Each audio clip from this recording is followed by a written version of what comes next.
Australia exports more to the world than we import.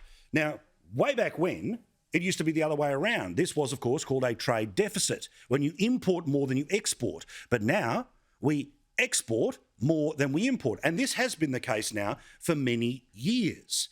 Well, guess what? The number one export is at the moment when it comes to the world, when it comes to our natural resources. Dirty, evil, nasty, awful, terrible coal. And why does that matter? Because even the Queensland government recognises that this particular export to the rest of the world pays for everything we do here in Australia. You see, there's only so much you can get out of company tax. There's only so much you can get out of the GST. God forbid, there's even so much you can get out of smokers and petrol cars. Instead, money comes off the resources sector.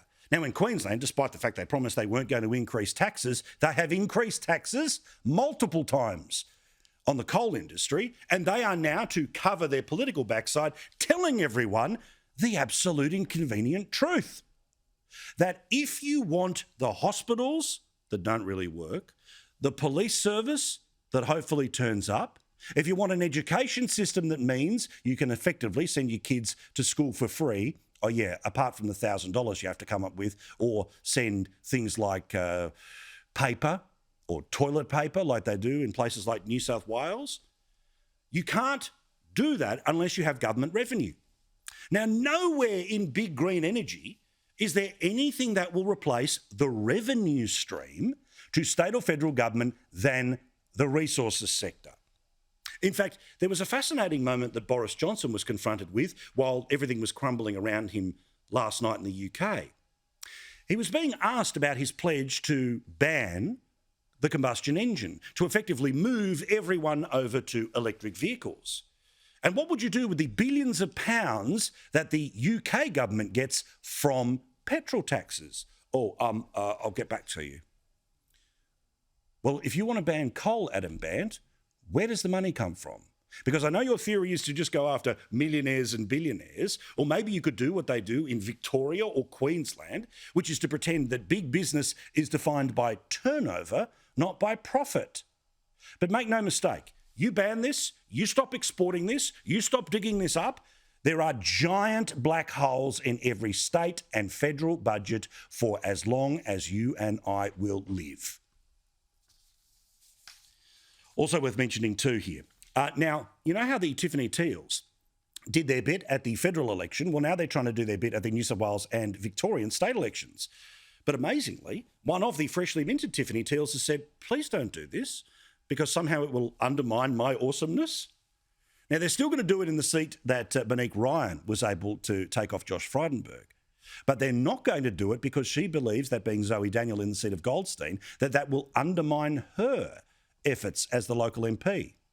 Watch this space for a bit of teal on teal political violence.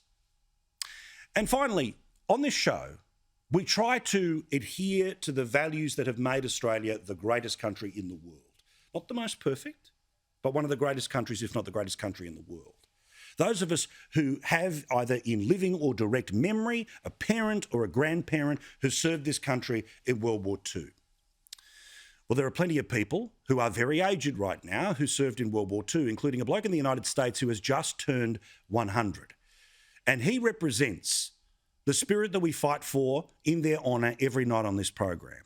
And his disappointment in the world as it has become, as opposed to the one that he fought for, only inspires me and I hope inspires you. I've lived a good life. I mean, I've had a lot of happiness, smiling, telling everybody that everything was beautiful every day, that the things we did and the things we fought for and the boys that died for it, it's all gone down the drain. Our country's gone to hell in a handbasket. We haven't got the country we had when I was raised, not at all. That's heartbreaking, but it should steel our spine because we must fight for those who fought for us all day, every day.